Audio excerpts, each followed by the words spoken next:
I never thought I'd say it, but lately I dread the nights my husband reaches for me in bed. The weight of his hand on my thigh used to ignite butterflies. Now it just reminds me of how far we've drifted. Mark isn't cruel or thoughtless. He's just absent in all the ways that count.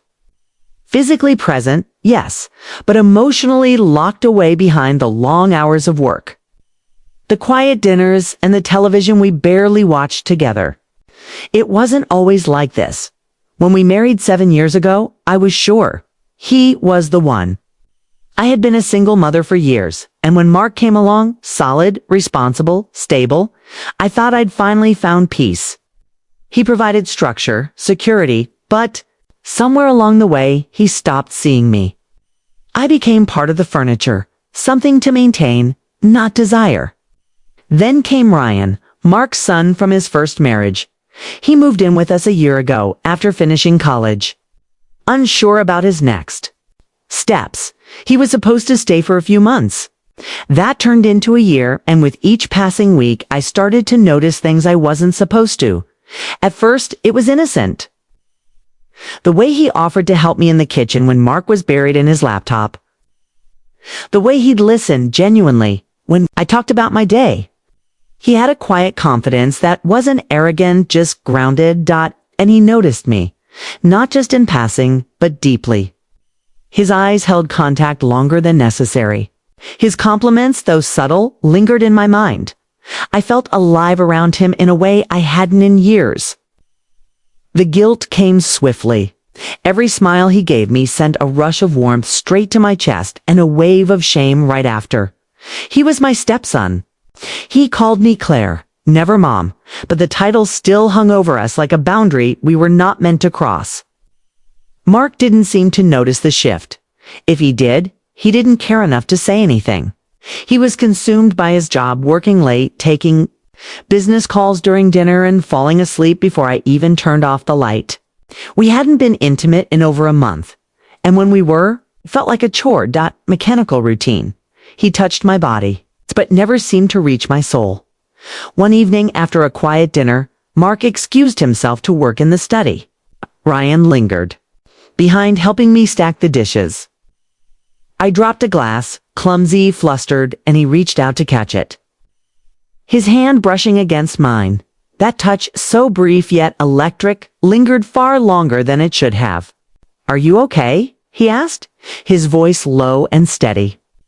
I nodded too quickly, avoiding his eyes, but something changed in that moment.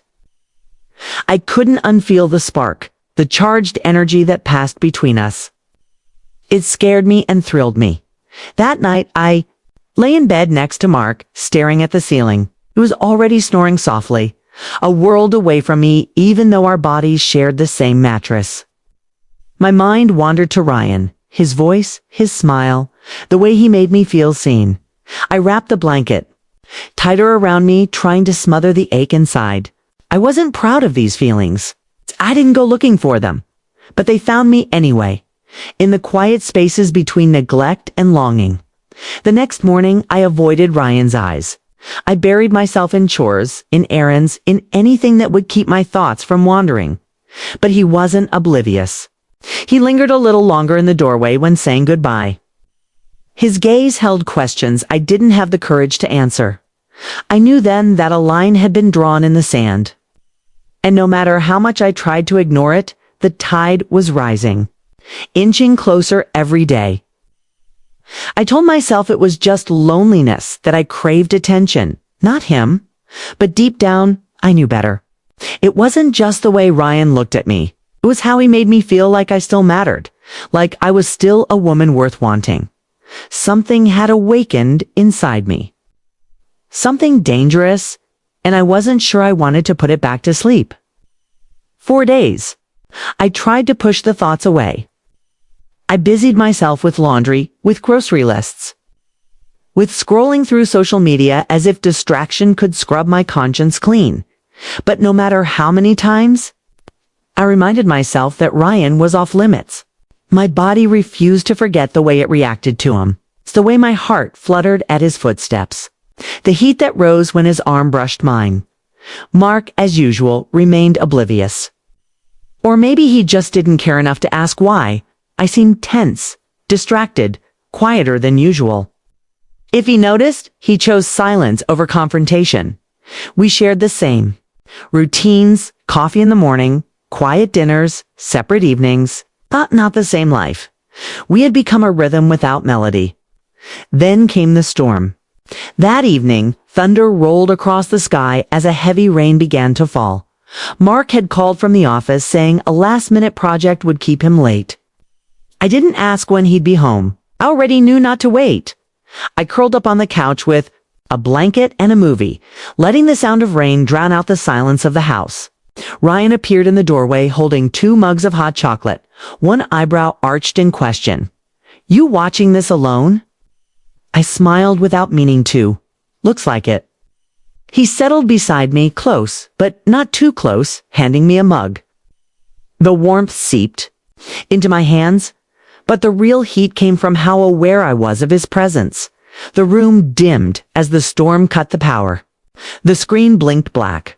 We sat in silence, the only light coming from the candle I had lit on the coffee table. "It's cozy like this," he said, his voice quieter in the dark. I nodded, suddenly conscious of how intimate the space had become. The storm outside seemed to blur the rules inside. I could feel his gaze on me. I didn't look back, afraid of what he might see in my eyes, afraid of what I might see in his. Then he reached out, gently tucking a strand of hair behind my ear. "Claire," he murmured, just my name, but the way he said, it made something inside me tremble. I turned toward him, heart pounding. There was no mistaking the way he looked at me now. No pretending this was motherly affection or innocent closeness. The air was heavy, electric. I should have stood up. I should have reminded him and myself of the lines we weren't allowed to cross. But I didn't move. He leaned in slowly, as if giving me time to stop him. I didn't. Our lips met, soft, tentative at first, then deeper, filled with the hunger I denied for so long. I dropped the mug. It hit the carpet with a dull thud. I didn't care. I wasn't thinking. I was feeling. Every nerve alive, every breath drawn into him. That night I broke a vow I never thought I would. We didn't speak when it was over. He kissed my forehead, a strangely tender gesture, and slipped back to his room. I sat there alone in the dim candlelight, blanket drawn around me, my thoughts racing faster than the thunder outside. I should have felt filthy. I should have cried, panicked, confessed. But all I felt was alive. Dangerously, shamefully alive. I crept into bed beside Mark hours later. He didn't stir. His breathing was even, his back turned toward me. I watched him for a while, wondering how it had come to this. We had built a life of order and routine. But in the cracks of that foundation, something wild had taken root. Something I could no longer ignore. The next morning, the sun returned. The storm had passed. Mark left for work without noticing anything different. Ryan avoided my gaze over breakfast, and I said nothing. The silence between us said too much already. But deep in my chest, a truth had settled. This wasn't over. A door had opened, and I had walked through it. Whatever came next, there was no going back. The days that followed were a delicate dance of avoidance. Ryan kept his distance, and I pretended not to notice. But every time we crossed paths, at the sink, in the hallway, near the stairs, there was a pulse beneath the surface. A silent acknowledgement of what we'd done. One moment, one night, and everything had changed. Mark remained unchanged, blind to the shifts around him. He still kissed my cheek in the morning out of habit. Still asked if I needed anything from the store on his way home. Still touched me at night. Like someone ticking off a list. I began to wonder if he had ever really seen me. Or if I had just imagined we were something more than functional partners in a house we both occupied. I tried for a time to bring myself back to him. I wore the perfume. He once said he liked, I made his favorite dinner. I even initiated intimacy, hoping maybe a spark could still be salvaged. But it was like kissing paper. Flat, dry dot. The motions were all there, but the emotion had long since drained from them.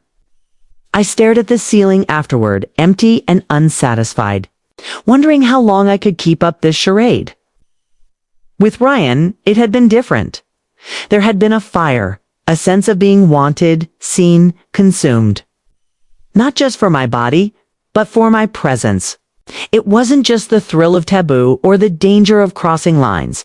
It was how deeply I had yearned to feel something again. Anything. I found myself comparing them, even when I didn't want to. Mark's touch was cold, distant, rehearsed. Ryan's had been desperate, needy, almost reverent.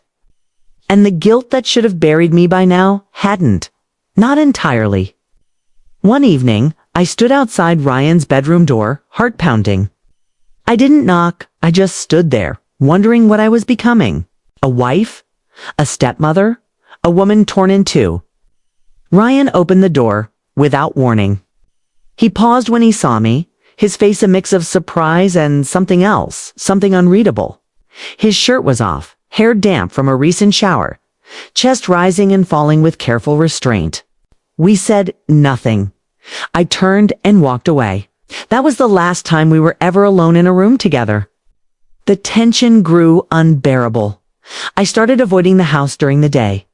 Long walks, extended grocery trips, anything to escape the walls that now knew too much.